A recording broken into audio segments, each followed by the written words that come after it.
반갑습니다. 제가 오늘 시진핑 시대의 중국과 한중 관계라는 제목으로 말씀을 드릴 수 있게 돼서 대단히 기쁘고 또 뜻깊게 생각을 합니다. 소위 대국이라고 하는 중국이 원튼 원치 않던 간에 바로 200km 안팎의 중국이라고 하는 13억 5천만 인구를 가진 960만 평방의 중국이 있습니다. 자, 시진핑, 리커창, 장도장, 전인대 상무 국회의장이죠. 위정 정협이라고 공산당이 일당 독재를 하게 돼 있음에도 불구하고 민주재정파의 사람들을 모아가지고 공산당 지원하는 세력을 만들어서 정치협상회의라는 것을 만들고 있습니다. 거기에 대표가 위정성인데 이분은 미사일 공학을 해서 나머지 다른 분들이 전부 인문사회 전공을 했던 분, 예외적으로 이과 공부를 하신 분입니다. 그래서 이러한 7명이 현재 중국을 움직이고 있습니다. 정치국원이 이제 공산당이 약 8,600만 명인데요. 그중에 직능대표 또 지역대표에서 한 2,200여 명이 모여서 당 대회를 갖습니다. 5년에 한 번씩. 2,200여 명이 200여 명의 중앙위원을 선출을 하는데 이 중앙위원은 그저 장관급수로 생각하시면 됩니다. 각 성에 성시가 지금 31개의 성시가 있는데 성의 성장이든지 또는 당의 서기 또는 부서기 일부 이런 분들이 이제 각 부처의 장관, 부장이죠. 이런 분들이 구석이 200여 명의 중앙위원이 거기서 다시 25명의 정치국원을 뽑고 정치국원의 중에서 7명이 이제 상무위원으로 각 방면에서 리드를 하고 있다, 지도를 하고 있다 이렇게 생각을 하시면 됩니다. 시진핑은 제일 마지막이 상해 총서기를 했습니다. 또 리커창은 공청당의 서기로서 요령성, 하남성 서기를 했습니다. 위정상도 마찬가지로 마지막에 상해 서기를 했습니다마는 제가 말씀드리는 것은 중국의 지도자의 경우에는 과거의 경력이 분명하다는 점. 중국 사람들이 어떻게 지도자를 뽑느냐 하는 문제는 있는데 일단 선택이 되어서 뽑힌 지도자들은 실적에 대한 평가 그리고 그것이 그 다음 직업 어떤 업무에 중요한 업무를 맡게 되는 밑바탕이라는 것. 이런 우리 사실 공직사회에 있어서 우리는 그걸 좋게 이야기하면 다이나미즘입니다. 아주 굉장히 누구든지 할 수 있는 나도 할 수 있던 캔두 스피릿이 굉장히 강한 것인데 반대로 그것은 좀 unstable한 그런 부분이 unpredictable한 부분이 그런 것이 분명히 있다고 말씀드릴 수가 있고 중국이 지속적으로 어떤 행정의 연속성이라고 그럴까 어떤 정책의 예측 가능성이라고 그럴까 하는 점에 있어서는 지금 이와 같은 제도를 운용하는 것이 결국은 오늘날 중국이 있게 한 요인이었다 하고 전 말씀을 드리고 싶습니다. 시진핑 주석이 2012년 11월에 당의 총서기가 됐고 2013년 3월에 전인대, 우리 국회죠. 전인대에서 이제 국가주석이 됐습니다. 동시에 당, 정, 군 3권을 모두 장악을 하고 제3차 중앙전체회의를 당에서 가졌는데 거기서 개혁심화 영도소, 이게 태스크포스라고 우리가 생각하면 되시는데 개혁심화, 국가안전위원회, 우리 NSC 같은 거죠. 여기 이런 걸 창설할 것을 이제 결정을 했습니다. 그 이후에 인터넷, 어떻게 보면 이건 정보통신사의 발전에 따른 그거에 대한 공산당의 어떤 대비의 어떤 성격을 가진 기구인데 그리고 국방개혁이란 것도 역시 국방개혁을 지속해야 한다는 4가지 큰 영도 소조를 새로 맡았는데 이 전부 이 장을 시진핑 주석이 맡아가지고 있습니다.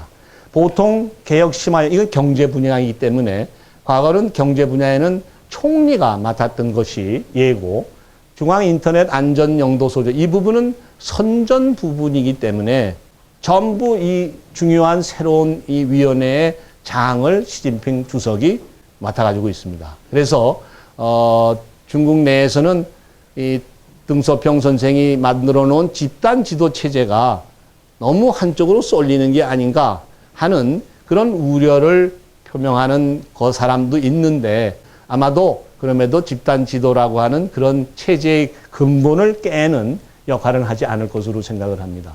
시진핑 주석이 17살 때 7년 동안 하방이라고 당시 문화 대혁명 기간입니다. 그래서 소위 부유층, 지식층, 고위 관리층의 자제들은 거의 예외 없이 아주 지방의 시골 깡촌에 소위 말하는 그런데 이 파견이 돼서 현지에서 토굴 속에서 7년을 지냈다는 그런 보도를 아마 여러분 기억을 하실 겁니다. 이 7년 동안 그런 삶을 했던 것이 오늘날 시진핑 주석의 여러 가지 면모를 만들어준 배경이 아닐까, 전 그런 생각을 합니다. 이분이 그러한 하방 생활을 통해서 매우 친서민적 행보를 총서기가 된 이후에 한 것을 가끔 신문에도 났지 않습니까? 지난번에 어디 만두 가게에 들러서 이 직접 만두 뭐 몇십 원어치 사가지고 먹는 장면이라든지, 군대 막사에 가서 직접 식판을 들고 같이 장병들하고 한다든지, 그런 것들이 매우 친서민적 행보를 하는데 동시에 아까 삼권을 장악해서 아주 강력한 부패 척결 활동을 하고 있다. 공산당의 민심을 잃으면 망한다 하는 이야기를 직접 이야기를 하고, 겸손과 이 시바이포 6개 원칙이라는 것은 이제 49년도에 중공군이, 모 대통령군이 북경을 들어가기 직전에 이 석가장이라는 곳에서 이제 공산당 군인에게 6가지 원칙을 이렇게 내렸다고 하는 이야기입니다. 이것은 결국은 군기 잡는, 공산당이 국민으로부터 사랑과 이 존경을 받지 않으면은 공산당 일당 지배라고 하는 그것이 근본으로 흔들리고, 그것이 흔들리면 결국 중국은 계속 발전하지 못한다 하는 분명한 문제의식 속에서 지금 여러 가지 행동을 하는데, 자기가 최고 지도자가 된 이후로 여러 가지 친서민적 행보를 하면서, 그런데 사실은 부패 척결을 강력히 첨행하면서 드라이브를 걸고 있고, 이전 지도자와는 달리 구체적인 국가의 목표를 제시를 했다고 말씀드릴 수 있습니다. 소광사회라고 하는, 이게 기원전 770년 전에 나온 시경에 나와 있는 괴롭지 않고 편한 사회, 그러니까 중진국으로 우리가 이해를 하면 되는데, 2021년 이것이 이제 공산당 창립 100주년이 되는 해입니다. 2009년보다 2배의 소득을 하겠다. 2009년에 약 4,500불 정도였습니다. 개인 소득이 13억 5천만이. 그래서 2021년에 9,000불 정도를 달성을 하겠다.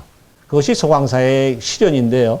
작년도 중국의 개인 소득이 6,900불입니다. 사실은 연안 지역, 북경이든지 상해든지 이 아래 심천, 광쪽, 거기는 심천, 이런 데는 벌써 소주죠. 이런 데는 벌써 15,000불에서 20,000불 가 있습니다. 중국 꿈이라고 하는 국가의 어떤 비전을 구체적으로 제시를 해서 49년에 중국 특색의 사회주의를 완성을 하겠다. 이게 선진국이 되겠다는 이야기입니다. 49년은 중화인민공화국 성립 100주년이 되는 해죠. 1949년. 그래서 각계 100년이 되는 해에 중국의 어떤 현 주소를 이렇게 보여주겠다. 이것을 위해서 우리가 다 같이 더 노력을 하자. 부패 척결을 해야 된다. 18차 당대회 이후에 약 1년여 동안에 차관급 이상의 공직자 중에 11명이 낙마를 하고 또 구속이 되고, 그래서 이 부패 문제 적극 대응을 하면서 소위 이 권위주의, 형식주의, 작년도 정부와 당에서 공동으로 8개의 규정을 발표를 했습니다. 이것은 지방 내려갈 때 인원을 어떻게 하라, 뭐 먹는 걸 어떻게 하라, 또 문서를 간소화하라, 뭐 이런 내용인데요. 또 경호 모두 개선을 하고 회의를 간소화하라, 뭐 이런 아주 구체적인 사항까지. 그리고 이제 4가지의 사풍을 2013 작년 6월에 공산당 젊은 간부들에게 이제 이야기를 했는데, 형식주의, 관료주의, 향락주의, 사치주의를 철폐하고, 그리고 모든 일을 할 때 3가지 신중히 할 것이 있다. 신시, 시작할 때 신중히 하고, 신독, 혼자 있을 때 신중히 하고, 신미, 작은 일에도 신중히 하라. 이런 3신이라고 하는 이야기를 소위 정신적 훈화라고 그럴까요? 그리고 다만 이것이 이제 가져오는 하나의 좀 아이러니컬한 결과는 중국에서는 사실은 선물 문화가 있는 곳입니다. 선물, 어딜 가서 방문을 해도 간단한 선물, 또는 고위층 만날 때 조금 괜찮은 선물을 받고, 지금 고급 사치 이런 것들이 추방이 돼 있어서 이것이 사실은 이 소비에도 영향을 미치고 있습니다. 실제 이제 소비를 내수 진작을 통해서 성장을 지속적으로 가겠다 하는 거기에 마이너스적 요인을 사실은 이 사치라고 그럴까? 이런 고급 호텔에 가지 말고, 고급 음식점에 가지 말고, 먹는 거를 1인당 얼마로 굉장히 낮추는, 그렇게 했기 때문에 결과가 조금 사이드 이펙트가 있긴 한데, 그럼에도 금년 1, 4분기에 7.4%의 성장을 했고, 2, 4분기도 어떻게 될까들 관심이 많았지만 7.5%의 성장을 했기 때문에 아마도 지도부는 계속 저러한 방침을 유지할 것으로 그렇게 생각을 합니다. 결국 중국이 78년도에 개방을 선언을 하고 저 홍콩 위에 있는 아주 낡은 어촌 심천을 첫 번 개방을 했습니다.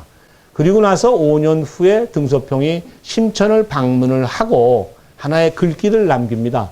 그것이 심천에 우리 같은 남산보다 좀 낮습니다만은 언덕 같은데 거기 가보시면 이렇게 붙여 있어요. 우리의 개방에 관련된 결정이 옳았다는 것을 증명을 하고 내가 만약 5년 전에 이 결정을 했으면 더 좋았으리라 하는 취지의 이 이야기를 했습니다.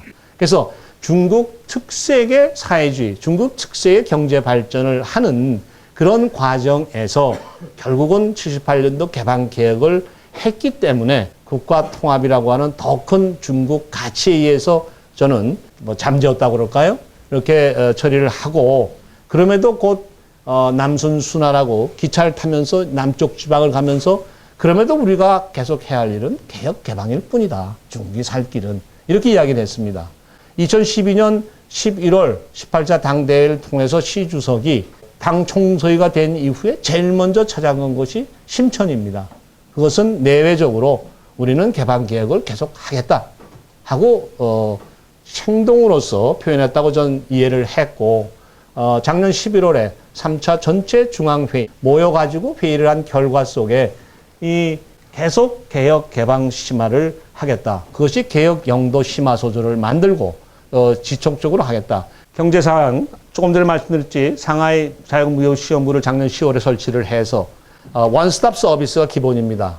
투자와 그리고 이제 하는 데 있어서 거의 원스톱 서비스 하는데 사실은 금리 문제, 외화 관리 문제, 증권 문제 이런 것들이 소위 중국 경제의 국제화라고 하는 특히 위안화의 국제화를 위해서 가야 할 과정을 아주 조그만 데에서 갖다 놓고 시험을 하고 있습니다. 그 결과 금년 6월에 상해에 있어서의 외환 금리를 자유화하는 조치를 취했습니다. 그 은행들이 자기들이 물론 거기에 어떤 하나의 가이드라인이 있으리라고 생각을 하지만 그 사유시험구에서 시험해 본 것들 이것들을 이제 좀 더 큰 확장을 해서 아마도 이제 그 결과를 잘 대처를 하면서 31개 성시로 확대해 가지 않을까 하는 그런 전 생각을 합니다. 그래서 경제 쪽에 관련 있는 부서에 계신 분들은 저는 중국에 관해서 특히 상해 자유무역 시험구의 운영과 그 뒤에 여러 가지 상황들이 어떻게 되는지에 대해서 관심을 가져야 할 것이다 하는 전 생각을 합니다. 작년 7.7% 성장률, 이 도시와 공업화, 2012년까지 9%에 10%대가 계속했지 않습니까? 너무 확장이 되어 있기 때문에 그래서 이제 내수를 진작을 하면서 안정 속에 경제 성장을 하겠다 하는 그런 입장을 이제 작년에 재확인을 했고 이 도시화라는 것이 지금 한 53% 증전이 되어 있는데 우리나라는 어떻게 보면 전부 도시화되지 않았나 저는 그런 생각을 합니다. 그것을 2020년까지 약 60%까지 달성을 하겠다는 목표를 갖고 있습니다. 1%씩 늘 때마다 GDP 1% 성장이 연계된다고 하는 그런 이야기를 듣고 있는데 이러한 경제 성장을 그야말로 우리도 압축 성장이라고 그러고 있는데 거기에 후유증이 결정적으로 환경 오염으로 나왔다고 저는 생각을 합니다.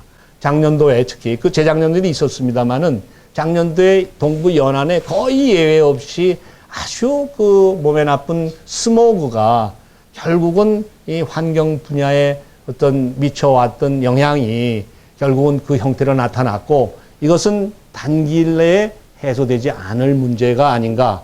앞으로 2015년까지 우리 돈으로 하면 57조 원을 환경 개선에 투자하겠다라고 선언을 했습니다. 과연 그러한 돈이 들어가서 스모그가 내년도에 금년 하반기 겨울 되면은 아무래도 난방 문제 때문에 세 가지의 요인이 보통 있다고 그러지 않습니까? 교통 문제, 그리고 주거에 따른 문제, 그다음에 제가 재밌게 들은 것은 상무부장하고 점심을 하는 계기가 있었습니다. 그러다 오염 문제가 나왔고, 오염 그거를 우리가 제어할 수 있는 방법을 하여튼 하고 있고, 그 교통도 매우 제한을 해서 환경 또 기준치도 높이고 공장에. 그런데 두 가지는 되는데 세 번째가 굉장히 어렵습니다. 그 세 번째가 뭔가요? 그랬더니만 우리 중국 사람들이 음식을 튀겨 먹기를 좋아하지 않습니까? 볶고 튀기고 하는데, 그런데 2천만 북경 시민이 다 집에서 또는 식당에서 전부 이 지지고 볶고만 하고 있으니 거기서 나오는 연기가 이게 상당히 영향을 미친다 하는 이야기고, 식생활을 개선하기 전까지는 이 근본적인 문제를 치유하기 어렵다. 그런 이야기를 직접 그 상무부장이 저한테 했습니다.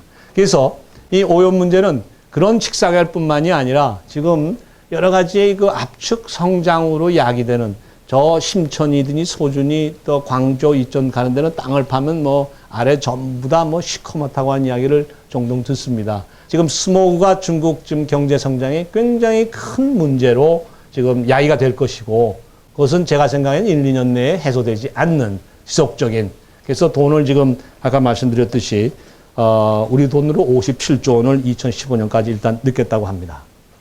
신형 대국 관계, New Type of Great Power Relationship이라고 번역을 했어요.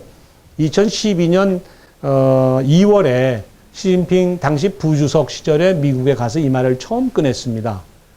그리고 이제 작년 6월에 시진핑과 오바마가 이쪽 캘리포니아에 있는 어느 휴양지에서 넥타이 풀고 처음 서미트를 했습니다.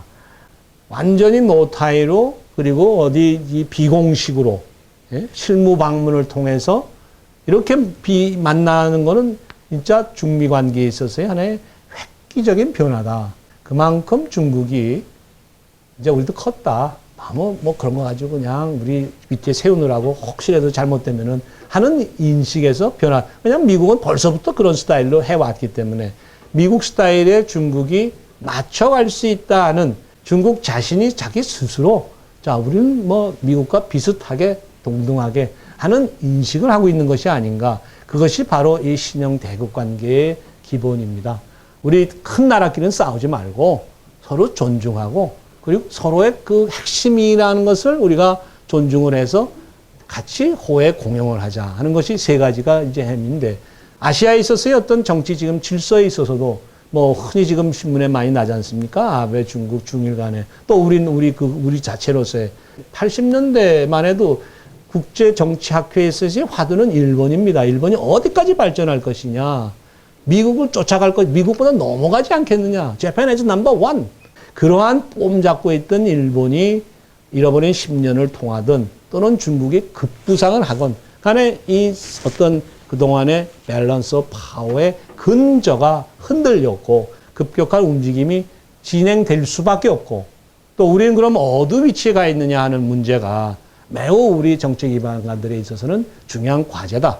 이것을 보는 러시아는 이제 2003년에 미국이 이라크 침공을 하면서 그 당시 러시아가 완전히 짜부러졌으니까요. 뭐 모라토리엄 40몇 불 모라토리엄 선언했잖아요. 98년에. 그러면 혼자만으로는 안 되니까 중국을 불러서 같이 공동 전선을 해서 미국을 대적을 하자. 다극 체제를 우리 이렇게 하는 것이 국제 질서에 국가 평화에 도운 것이 아니냐 하는 것이 이제 이쪽 어떤 푸틴과 또 중국 당시에. 그러다 보니까 10년 동안 중국이 과거에서 뭐 너무 커져버려서 러시아가 중국을 보는 마음이 굉장히 복잡해졌습니다.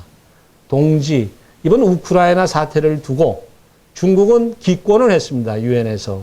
러시아와 중국 간의 그동안의 어떤 긴밀한 관계에 보자면 당연히 찬성을 해야 되는데, 중국은 그 민족 자결, 그 국내 문제 불간섭이라고 하는 측면, 국내 지금 신장, 티베트, 이거 굉장히 큰 국가 과제인데, 우크라이나에 있어서 러시아 민족 가깝다는 사람들이 뭐 독립을 하겠다, 자치를 하겠다? 그건 자기 국가 이익에 반대되는 이야기입니다. 그래서 이제 그 러시아를 비난하는 결의에 기권을 하는데, 러시아와 중국은 현재로서는 이렇게 역사상으로 좋은 관계일 수가 없다라고 다들 그러고 있습니다. 그것이 지난 5월에 상해에서 시카 회의를 통해 가지고 10여 년 끌고 왔던 가스 협정을 타결을 했습니다. 그동안 러시아는 더 높은 가격을 원했고 중국은 조금 더 낮은 가격을 원했었는데, 이번에 러시아가 국제 정치적으로 밀리는 그런 와정 속에서, 왜냐하면 유럽 쪽으로 협력이 거의 중단될 가능성도 있기 때문에 이쪽 동부 쪽 중국과의 협력을 늘리기 위한 그런 고육지책으로 이제 가스 협상을 타결했는데, 제가 보기에는 러시아가 이렇게 올바른 길로 가는 것보다는 좀 삐딱한 길로 자꾸만 가기 때문에 결국 국제사회로부터 이 뭐라 그럴까, 지지를 받는데 제한이 있고, 그런 관점에서 보면 중국으로부터의 필요가 더 커지는 것이 아닌가 하는 생각을 합니다. 이 강대국 외교 뭐 간단히 그렇게 말씀을 드리고요. 작년도에 이제 동중국의 방공식별 구역, 이것은 사실은 중일 간에 있어 그 조도 문제, 센카쿠 따오 문제에서 야기된 것인데, 저것으로 잠깐 국제적으로 문제가 되는 중국이 일방적으로 했느냐, 어딜 침해했느냐. 근데 사실은 저건 일방적으로 선언하는 것이고 국제법적인 근원이 있는 것은 아닙니다. 다만 우린 이어도 부분에 있어서 중첩되는 부분이 있기 때문에 우리 입장으로서는 사전에 우리한테 좀 협의를 했으면 좋았지 않았겠느냐 하는 그런 정도의 우리가 적절한 대응을 했다, 그렇게 생각을 합니다. 북한 핵보유 및 추가 핵실험을 아주 절대 반대를 하고 있다는 점, 이건 중요한 이야기인데, 또 중국으로서는 그 국제사회에 있어서의 부족한 점이라고 그럴까, 또 아킬레스는 인권적 측면, 민주적 측면, 이것이 보편적 가치라고 하는 것이 통용되는데 그 부분에서는 모자라는 부분이 있습니다. 그래서 국제사회에서 자기의 어떤 우군을 확보하는 데 있어서 특히 더 노력하는 것이 개도국의 77그룹이라는 것이 있는데, 유엔에서 보면 77그룹 플러스 차이나라고 하는 표현이 많이 있습니다. 차이나가 그 77그룹 속에는 아니지만 너희와 뜻을 같이 하는 그 국가다 하는 표현을 하기 위해서, 그래서 특별히 개도국의 심혈을 많이 입고 있고, 양안 관계, 타이완과의 대만과의 관계인데, 중국은 결국은 대만 사람의 마음을 어느 정도 돌렸다. 어디서? 홍콩과 마카오를 일국 양제라고 하는, 참으로 저는 아마 그런 생각을 하지 못했을 것이다. 가령 예를 들어 제주도를 외국한테 우리 땅인데 100여 년 뺏겼다가 도로 찾았는데, 그 제주도를 그래 너 외교 국방만 말고 나머지 니들이 다 알아서 해. 네? 이렇게 우리가 생각을 해서 살 수 있었을까 하는 전 생각을 합니다. 근데 그것이 결국 당시 제가 또 말하지만 등소평 선생의 결정이었고, 그것이 지금 오늘날 중국에 발전시키는데 FDI가 많이 들어오게 하는데 대만이 중국과의 관계를 개선시키는 데 주저하지 않은 그런 하나의 예가 아니었을까, 저는 그런 생각을 합니다. 그래서 대만 샤오 국민당 부주석, 과거 총리까지 했다는 분인데요. 금년 6월에 대만 담당 장관이, 그러니까 중국의 장주진이라고 하는 분인데 대만을 방문을 했습니다. 장관으로서 첫 방문입니다. 그 정도로 지금 매주 500여 편의 비행기가 다니고 1년에 지금 대륙에서는 300만, 400만, 이쪽 대만에서는 또 200만 정도, 몇백만이 지금 왔다 갔다 하는 관계가 되고 있습니다. 앞으로 어떻게 될는지 두고 봐야 됩니다. 중일 관계, 참 어렵고요.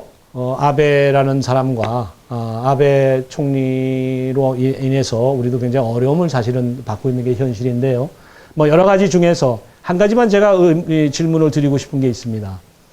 시진핑 주석이 와서, 자, 내년도가 종전 70주년이 되는 해이고, 항일 투쟁과 관련 여러 가지 역사적 사실도 있고, 우리가 공동으로 그 기념 행사를 좀 갖자라고 제의를 했다고 중국 신문에 났습니다. 우리는 보도를 처음에 안 했다가 그 다음날 점심하면서 이야기를 했고, 그래서 안중근 의사 기념관도 지난 1월에 사실은 우리는 표지석만 세우지 입사했는데 중국에서 더 성의를 보여가지고 기념관을 이렇게 만들었습니다. 중국과 한국이 70주년 이 행사를 같이 하는 게 맞겠습니까? 아니면 우리 입장은 그렇습니다. 일본에 대한 제3국에 대해서 공동으로 뭘 한다는 것은 좀 그렇다. 우리 각자 그냥 그런 정신 하에서 하자 하는 것이 지금 우리 정부의 입장이라고 생각을 합니다.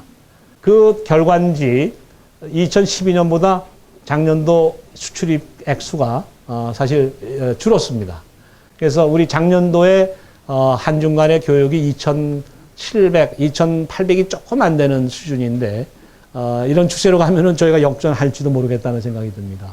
중북한 관계, 중북한의 전통적 우위 관계의 근원이 뭐냐? 국공내전 시에 조선족 군인들이 굉장히 열성적으로 싸웠습니다. 가서 이야기를 들었더니 공산당하고 이제 국민당 정부 군인끼리 싸우는데 그 중에는 형제도 있고 친척도 있고 그래서 쏘는데 적당히 쏘고 뭐 그렇게 아주 심하게 못했다고 그래요. 근데 그런 데 있는 데는 조선군이 투입이 되면은 그냥 왕창 아주 그냥 까그리 뭐 물리치고 그랬다는 얘기를 들었어요. 아무런 인적 관계 그런 게 없기 때문에. 그런 조선군의 활동이 중국 지도로부터 평가를 받고 또 그중에 정율성이라고 지난번 시주석이 와서 연설 중에도 언급을 했지만 중국 지금 군인의 팔로군의 군가의 대표적인 군가를 한국 우리 조선족 군인이 지었습니다. 정율성이라고 광주 출신의 사람이신데 그런 역할. 한국 정시에 사실은 개전 초기에 이미 조선족 출신의 중국 군인이 일개 사단을 구성을 해서 참전했다는 것이 알려진 비밀입니다. 실제 공식적으로 중국 의용군이 10월 19일, 1950년 10월 19일 30만 명인가요? 30만 명이 참여를 합니다. 참군을. 그래가지고 휴전시까지 135만 명이 있었어요. 휴전시까지. 총 230만이 참전을 했고 자기들 통계에 의하면 15만 명이 뭐 죽었다고 그러는데 유엔군 통계에 의하면 90여만 명 뭐 이렇게 됩니다. 그래서 이 조선 전쟁을 이 사람들은 미국에 대항해서 조선을 돕는다. 항미 원조 이것의 뿌리가 아직도 있다 하는 점. 그리고 이 대학진 운동이라고 뭐 중국에서 말도 안 되는 운동할 때 2천만 명이 죽는데 굶어서 죽었습니다. 2천만 명 이상이. 그때 조선이 도와줬다. 그리고 실질적으로 사회주의 혁명 노선을 갖고 있는 지금 중국 공산당은 어떻게 보면 뭐 자본주의 당하고 뭐 다름이 없다고 느꼈지만 실제 어떤 사회주의 노선 그런 어떤 끈끈한 그런 관계가 있다 하는 걸 말씀을 드리고요. 실제 무역이 뭐 전체 88% 이상을 북중간에 이루어주고 있습니다. 그런데 북한이 이제 핵 개발을 하고 핵 실험을 하지 말라는 것들 함으로 해서 점점 sick and tired를 합니다. 그리고 중국의 어떤 지도층들도 과거의 그런 뭐 혈맹이니 그런 식의 인식보다는 정상적인 국가로 다만 한계는 북한이 없어지는 것보다 그대로 있는 것이 훨씬 중국의 이익에 맞는다. 아직 현실적으로 그것이 분명하게 생각을 합니다. 그래서 북한이 여러 가지 이상한 짓을 했음에도 불구하고 더 너희가 지금 압력을 행사할 수 있는 방도가 있지 않느냐. 이렇게 이야기했을 때 우다웨이 대표가 식량과 원유를 끊으라는 이야기인 것 같이 들리는데 그것은 할 수가 없습니다. 그것은 인도주의적으로 북한 주민들이 받는 피해를 이런 상태가 지금 되고 있고 변했느냐 안 변했느냐라고 보면 본 관점에 대해서 여기서 생각하면 많이 변했고 이걸 생각하면 아직 안 변했습니다. 이런 과정이라고 저는 생각을 하고 이것이 궁극적으로 우리가 생각하는 그 단계까지 가기 위해서는 우리가 노력을 해야 한다. 말씀을 드립니다. 한중 관계 현황, 숙명적 관계라고 중국의 그 평화굴기 외교 노선을 이야기해서 정비엔 선생이 절 만날 때 이야기를 했습니다. 뭐 싫어도 좋아도 옆 나라입니다. 중국이 뭐 제1의 교역, 투자 대상국이라는 건 다 알고 있습니다. 우리 통계는 작년에 2288억이지만 홍콩, 마카오를 통해서 중국에 들어가는 것, 대만을 통해 들어가는 건 중국은 다 한국이 오리진입니다. 원산지이기 때문에 2770억인지 2800 조금 안 돼 있습니다. 2015년 목표가 3천억 불인데 3천억 불이면 우리가 작년에 5,800억 불인가 5,700억 불 수출한 것에 얼마나 됩니까? 대단한 숫자를 차지한다는 걸 말씀을 드립니다. 3천억 불이 교역량입니다. 수출은 1,450, 1,600억 정도 이렇게 되는 거고요. 상호 투자, 작년도까지 우리가 616억 불, 중국은 51억 불. 중국은 사실 우리나라에 투자할 매력이 이렇게 많지 않습니다. 제조업 투자해서 거기서 이익 날 가능성은 거의 없습니다. 고임금에 우리 경쟁력 이런 데 비교했을 때. 다만 요즘 레저, 관광, 그리고 이제 부동산 이런 걸로 해서 지금 51억 불 이렇게 돼 있고 우리 616억으로는 앞으로도 늘어날 것으로 생각을 합니다. 작년도에 433만 명의 중국인이 한국을 찾았습니다. 전년도에 비해서 52%를 증가했습니다. 금년 3월까지 전년 대비 45%가 늘었습니다. 저는 2020년까지 1,000만 명이 오리라 생각을 합니다. 1,000만 명이 중국인이 한국을 온다면 1,000만 명이 2박 3일, 3박 4일 왔다 가면은 단순히 경제적 측면이 아니라 문화적 측면이 아니라 우리 국가 안보적 차원에서도 매우 중요한 팩터가 될 것이다. 저는 그런 생각을 합니다. 자, 관계 발전, 지리적으로 가깝고 역사 문화적 유대, 한자 쓰는 나라가 세상에 몇 없습니다. 한자 문화, 유교적 문화 우리가 참 가지고 있고 그것이 여하튼 하나의 발전 요인입니다. 그리고 아까 31개 성씨가 국가 단위로서 발전시키는 데 있어서 가장 가서 친절하게 열심히 설명을 해주는 나라가 전 한국이라고 생각을 하고 또 여러 가지 볼 필요가 있는 나라도 또 한국입니다. 작년 1월에 건설부 장관이 보통 1월에는 해외 안 나갑니다. 한국을 가야 되겠다. 왜? 쓰레기 종말 처리장을 좀 봐야 되겠다. 상하수도 이걸 봐야겠다. 지금 농촌 개발 문제 모든 것이 중국의 어떤 성 단위에 있어서나 그걸 더 큰 국가 단위에 있어서 많은 것들을 우리가 조금 앞서서 그러니까 우리는 더 빨리 나가야 됩니다. 그래야 우리가 중시되고 한국이 작은 나라이지만 아주 중국에 있어 중요하다 하는 그런 측면.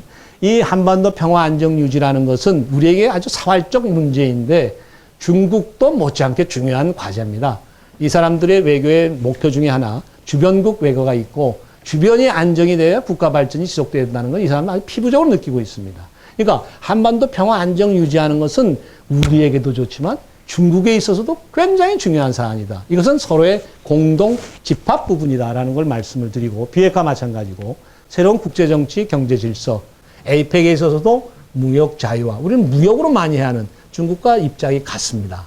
다만 환율 문제 뭐 여러 가지 또 다른 측면이 있지만 그런 측면에서 관계 발전이 돼야 할 수밖에 없고 북한이 가장 요소입니다. 탈북민 문제로 양국 관계는 금방 긴장이 우리 한국 신문에 중국 놈들 뭐 말이 안 돼 인도적 이거 나오면 양국 관계 그냥 이렇게 됩니다. 우리 국회의원님들 뭐 막 이러죠. 북한이 하여튼 한중 관계에 있어서도 언제나 건드릴 수 있는 아킬레스입니다. 한반도에 대한 중국의 지정학적 한반도 통일에 있어서 남북한 우리는 평화적 통일 염두에 두고 북한이 결국 우리 와야 된다고 생각을 하지만 중국으로서는 통일 한국보다는 북한 있는 것이 현실적으로 또 이롭다 하는 우리하고 근본적인 차이가 발생할 수 있고 발생이 돼 있는데 어떻게 줄여가는가 하는 것은 우리의 과제다. 저는 그렇게 생각을 합니다. 국민 감정적 단오절이라고 하는 같은 한자를 씀으로 해서 우리 강릉 축제가 유네스코 등재된 것을 중국 사람들은 왜 우리 거를 한국의 문화적 유산으로 등재를 하느냐. 또 때로는 인터넷에서 한자를 한국 사람이 만들었다라고 하는 성대에 무슨 박 교수가 그랬다. 말도 안 되는 이야기들이 완전히 이게 같이 통하기 때문에 한자를 이런 문화 소유권 문제가 있습니다.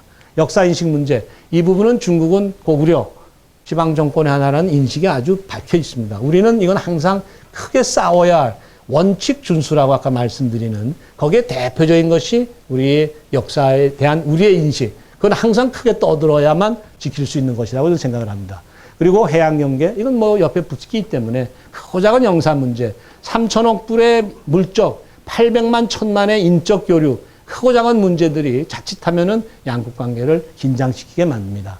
국제정치, 역시 아까 말씀드린 우리는 또 기존 진영의 일원입니다. 그래서 지켜줘야 할 그런 부분들이 우리 관계를 좀 긴장시키게 할 수 있습니다. 한중 관계 미래, 중국에 있을 한국은 뭐냐? 이미 말씀드렸습니다. 중국 발전에, 농촌 개발에 있어서, 재정 경제 계획에 있어서, 뭐 여러 가지들이 많습니다. IT 산업도 마찬가지고, 또 한반도 평화, 안정, 같은 공통 분모고, 주요 교육 상대국, 우린 제1의 교육 상대국이지만 중국에 있어서도 국가 단위로 보면 한국이 제3입니다. 한국이 3이라는 건 대단한 일입니다. 그러니까 이 부분에 있어서 투자 600억 전체 6위입니다. 우리가 600억이라는 것이. 1위가 미국, 일본, 유럽의 한두 나라. 대만, 홍콩 빼면은 3위, 4위가 되는 정도로 우리가 투자를 많이 하고 있습니다. 중국 핵심, 대만 문제, 하나의 차이나 문제, 달라이라마 문제, 파룬궁 문제, 이런 데에 중요한 한국이 중국의 입장과 다르게 취하면은 자기들에게 매우 불리합니다. 물론 한중 관계는 굉장히 격화되고 우리 말도 못하게 하겠지만 그럼에도 우리가 중국이 아파하는 부분을 할 수 있는 소지가 있다. 또 국제무대, 유교 문화권, 한자 쓰는 나라가 지금 일본, 한국, 중국 말고는 사실은 없습니다. 한자 문화를 가장 우리가 잘 받아들이고 우리나라를 발전시키고 유지하는 나라는 한국입니다. 중국 원조로서 사실은 마음속에 그런 부분이 있다고 저는 생각을 합니다. 우리에게 있어서 중국은 한반도 평화 안정 유지에 아주 절대 필요한 국가고 한반도 통일 과정에 있어서 어떻게 우리를 지원하게끔 만들겠는가 하는 그 부분.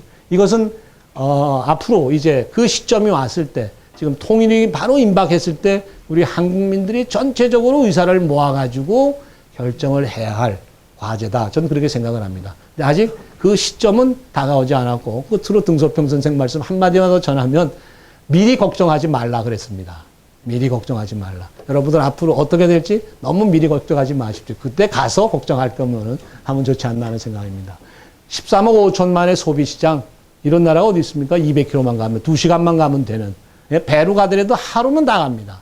그러니까 이 소비시장을 어떻게 우리가 활용할 것인가 하는 것은 우리에게 있다 하는 부분이고, 경쟁적 요소가 심화되는데 어떻게 보완적 갈 것이냐, 서로의 윈윈 만들어야 할 것이냐 하는 그런 의미고, 바람직한 한중관계, 제가 대사로서 항상 강조했던 게 좋은 이웃, 하우린지라고 하는 입장입니다. 좋은 이웃, 이렇게 이야기를 했어요. 옆집에서 불고기 구워 먹는데 그 연기가 계속 날아가고 그러면 옆집이 싫어합니다. 그런데 굽다가 와서 같이 하십시오. 우리 고기 많이 했으니까. 그러면 그 연기 같은 거 없어진다. 그리고 옆집이 발전할 때 같이 발전하는 기분을 가면 좋아진다. 이렇게 이야기를 했습니다. 중국 발전은 저는 필연이라고 봅니다. 발전되는 중국과 어떻게 잘 지내면서 우리의 목적에 부합되게 우리가 노력을 할 것인가. 우리도 다 같이 우리의 발전에 도움이 될 것인가 하는 것은 우리의 과제고 우리가 해야 할 일이다. 그런 생각을 해야 한다. 기본 인식. 여기 누가 삼견이라고 그래요?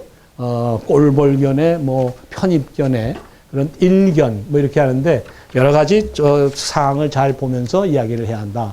그리고 이제 한중 관계, 한미 동맹 흔히 이야기를 하는데 이게 제로섬이 아니라는 점. 한미 관계를 더욱더 공고히 할수록 한중 관계가 더 바람직하는 건 우리 바람직입니다. 우리가 원하는 방향으로 가는데 큰 도움이 된다라고 저는 아주 확신을 합니다. 그래서 이걸 하기 위해서 저걸 버려야 된다? 한미 관계에 있어서도 한중 관계가 견고하게 잘 발전하는 것이 우리의 대미 관계에 있어서 우리의 입장을, 우리의 기본 바탕을 높여준다고 또 믿습니다. 지금 와싱턴으로부터 받고 있는 우리 정책 기반자들의 보이고 안 보이는 이 프레셔라는 것이 사실은 대단하다는 것을 많은 분들이 알고 계시라고 생각합니다. 정치 안보 분야 딱 한 가지 중앙 지방. 아까 말씀드렸듯이 중국의 지도부들은 전부 지방에서 소위 말하는 지방 성시에 있어의 지도자들입니다. 지금 차세대 지도자로 알려져 있는 순정차이, 종경, 중경에 지금 서기가 있고 또 후춘하라고 그 사람 다 63년생인지 64년생인데 그분은 광동에 있는 석입니다. 그래서 지방의 관계를 그러니까 여러분들께서도 앞으로 중국과의 관계를 하실 때 북경 아니고 중앙정부가 아니니까 우습게 절대 보시지 마시고 지방에 있는 중요 관리들하고도 잘 지내는 것이 우선 그 지방이 한 나라 크기를 갖고 있고 또 그걸 통해서 중앙과의 연결이 된다. 그렇게 말씀을 좀 드리고 싶습니다. 경제 분야, FTA 금년 말까지 과연 될는지 좀 두고 봐야 되겠습니다. 중국이 우리 보고 하자고 해가지고 우리가 끌다가 2년 전에 시작을 겨우 했는데 실제 붙어보니까 주장하는 것들이 많고 막으려는 게 많고 그래가지고 13번씩이나 했는데 이제 대통령 국가원수께서 한 말씀 하셔서 금년 말에 될는지 좀 두고 봐야 할 일이고 중국으로서는 어떤 자기 권영 내로 한국을 이렇게 끌고 온다는 것. 이미 시진핑 주석의 이번 방안도 사실은 그런 점을 대내적으로 과시하려고 하는 부분이 있다고 저는 그런 생각을 하는데 그런 측면에서도 실질적인 내용뿐 아니라 그런 면에서도 중요성을 갖는다 이렇게 말씀드리고요. 크고 작은 문제가 생기기 마련이지만 그럼에도 양국 관계가 발전되는 측면에서 도와주는 측면에서 해결이 되어야 하고 또 해결해 나갈 수 있으리라고 저는 믿습니다. 경청해 주셔서 대단히 고맙고요. 건강하신 가운데 과정 잘 마치시고 연말쯤 돼서 더 좋은 생각하시는 지위로 더 가실 수 있기를 기원을 합니다. 대단히 고맙습니다.